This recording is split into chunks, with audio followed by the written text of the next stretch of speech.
Welcome to Wider, Beyond Wisdom. I want to be clear about this channel. It is not some desperate attempt at proving or disproving religion, faith, or God. It is also not an attempt to credit or discredit the intellectual giants exploring consciousness and cognition. I have spent years studying both religion and consciousness and came to very specific conclusions. I thought I had achieved a framework that could hold most of what reality might throw at me in this context, but I was wrong. You see, something very strange and, in my opinion, unexplainable happened to me. And even though this story is told from my personal perspective, I am going to do my absolute best to not influence or dilute the strangeness with emotion and opinions gained through my studies and personal convictions. I want you to decide what is going on here. And yes, there is a line of evidence that exists to substantiate the event and most of the statistical facts. This channel is not clickbait for any participative rewards or awards. It is a serious and honest appeal for intelligent consideration and conversation, preferably by people who are genuinely interested in this. With this channel, we are going to find many more questions than answers. That is just the nature of this topic. In the 3 months since this happened, I have tried to find answers, but found only more questions.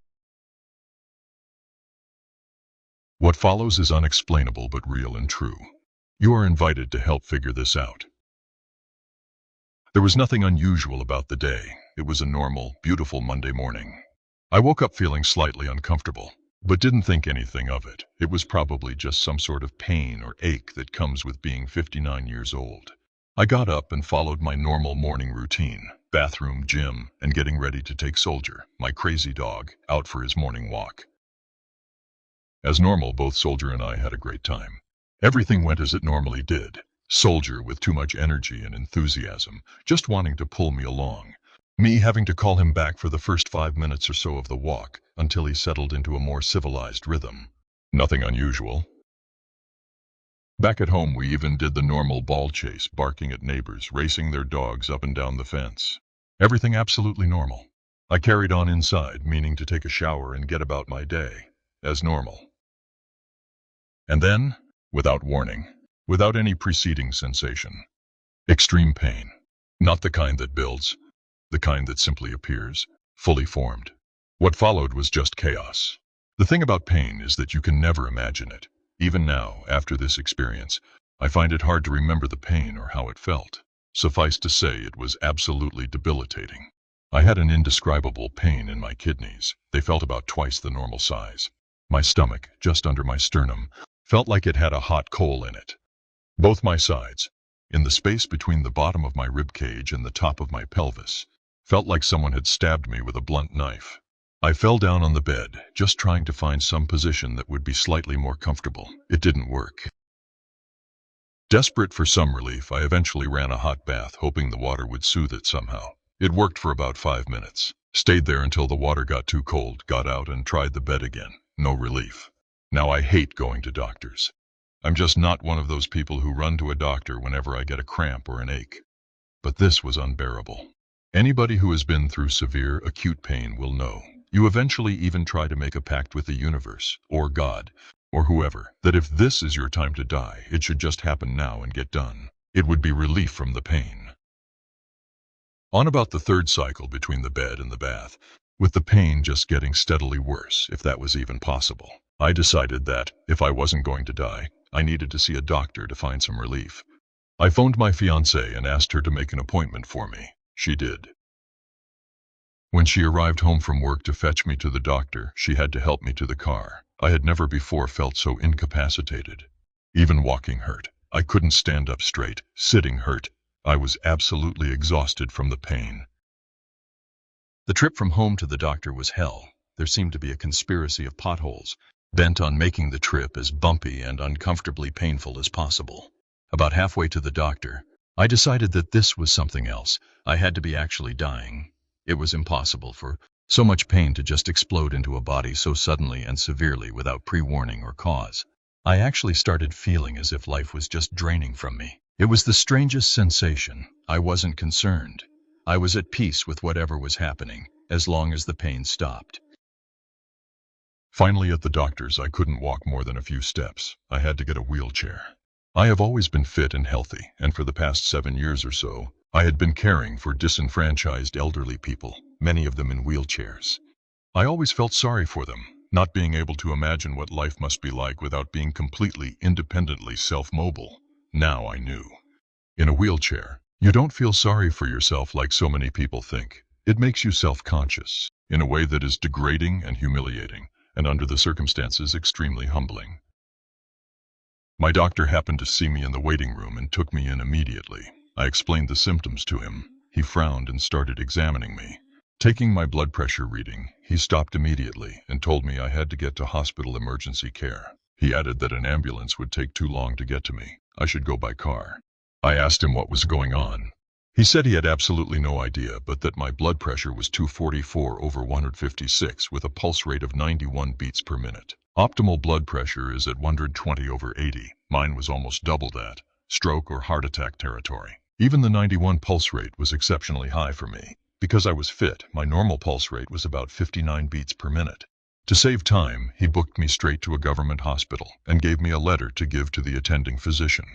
I asked him, jokingly, if he thought I was going to make it. He told me straight, just get to hospital. So off we went again. On the way to the hospital, the pain was still absolutely immense, and the feeling that life was just draining from me was even more profound.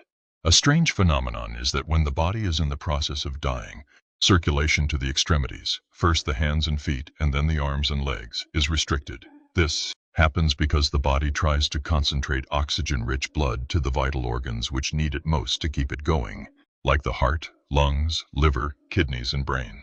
It doesn't waste time on getting it to the hands and feet, which at this stage don't seem to serve any function toward preserving life. This all sounds extremely dramatic, but it seemed like I could actually feel pins and needles in especially my hands, as if the blood flow to them was somehow restricted. Yet still, I was strangely at peace, not worried, not anxious. Just this enormous feeling of acceptance, as if everything was happening as it should. Finally at the hospital, I again had to get into a wheelchair. I simply could not walk more than a few steps. At admissions, after my doctor's letter was handed to the staff, I was told to sit in line at the nurse's station. They would be around to take my vitals, etc. About an hour later, a nurse tested my blood pressure and confirmed that it was more or less the same as at the doctor. I was sent to the main waiting area where the next available doctor would see me.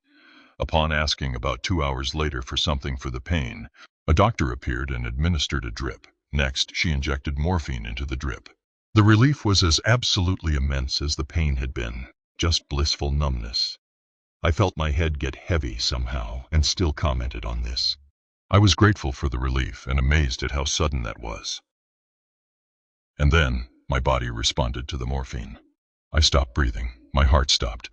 I'll try to explain what that felt like. It was as if an elephant had landed on me, and something I had done so naturally all my life, breathe, was suddenly impossible. My lungs simply refused to work.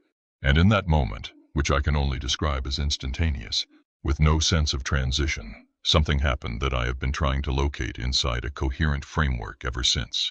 I haven't found one. I was simultaneously aware of my body from the inside, the normal perspective, and from outside it, both at once. Let me explain that.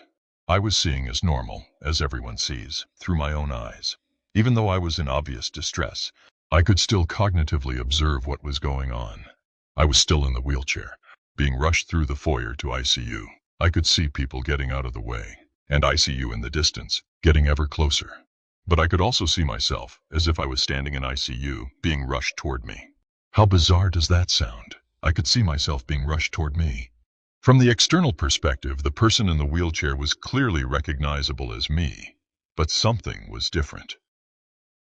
At ICU, I was unceremoniously put onto the bed, and suddenly doctors and technicians seemed to appear as if from nowhere. I had every conceivable sensor pad put onto me, and wires connected. I could hear all the monitors starting up. One doctor busied herself with a stethoscope, while another was doing a sonar scan. Jokingly, I asked her if I was pregnant. She just smiled. Yet another doctor was poking and prodding around my abdomen. Another took an ECG. All of them eventually stopped, all looking equally exasperated and slightly confused. Several questions and answers later, they all just disappeared again.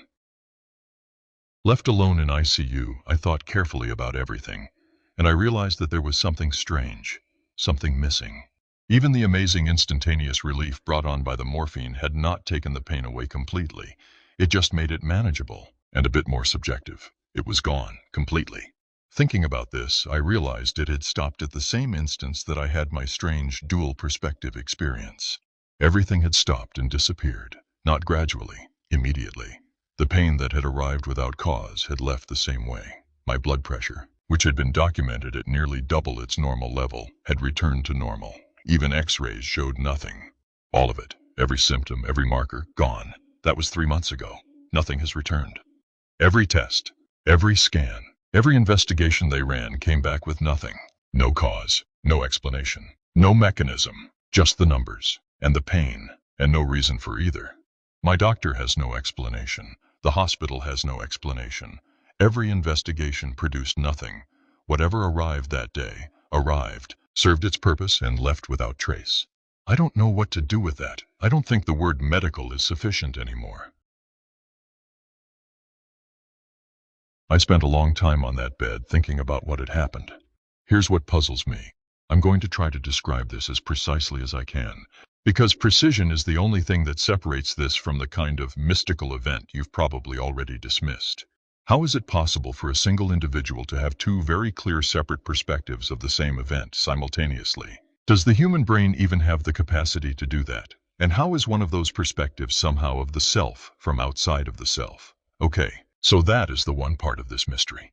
The next problem here is obviously the external perspective. It would be easy to say that this was an NDE or hallucination brought on by the morphine. Morphine has been known to cause that. The problem with hallucinations, though, is that for this specific type of hallucination, the brain would rely on memory recall in order to create the image or situation. And I want to be specific about what I saw from the outside, because this is the detail I cannot explain away, and I've tried. The image of myself that I perceived from that external perspective was not the image of me I know from mirrors, thus, not a memory. When you look in a mirror, left and right are reversed. The face you know is a mirror image of your actual face, not of your actual face. What I saw was not that. Left and right were in their correct positions, as they would appear to someone else standing in that room, looking at me. A hallucination constructed from memory, from my own self-image, would have shown me my mirror face. It didn't. It showed me something I have never seen and cannot have imagined. My own face correctly oriented from outside. Look at the image here. Look at how the image changes if it is reversed. Still recognizable as the same person, but subtly different and slightly unsettling when you realize that something so simple is so profound. To summarize this, here is what I need you to sit with. When my heart stopped, I perceived my body from outside it. That alone might be dismissed. A hallucination, the brain misfiring, morphine. I understand that argument. But here is the specific detail I cannot get past, and I'd like you to try. The image I saw of myself was not the face I know from mirrors. Left and right were correct, as they would be if someone else was seeing me. A hallucination built from memory would have shown me my mirror image. It didn't. In your framework, whatever it is, what is the mechanism for that? Not the experience broadly. That specific detail. Because I've looked, and I haven't found one. And how is it possible to be aware of both an internal and external perspective simultaneously? I'm not going to tell you what I think this was, partly because I genuinely don't know, but mostly because I think the question is more valuable than any answer I could give you right now. So here is what I'd like to leave you with, and I'd like you to be precise in your thinking, not just reactive. In whatever framework you use to understand reality, the geometry of what I perceived from outside my own body, with correct spatial orientation that could not have been constructed from memory, what is the minimum that has to be true for that to be possible? Not what you believe, not what comforts you, what has to be true. There are things I haven't told you yet, things that happened in the months before this day that I think belong in this conversation. Whether I tell that story depends entirely on whether this one generates the kind of conversation worth continuing. I'm not looking for views. I'm looking for people who want to think about this seriously. If that's you, leave it below.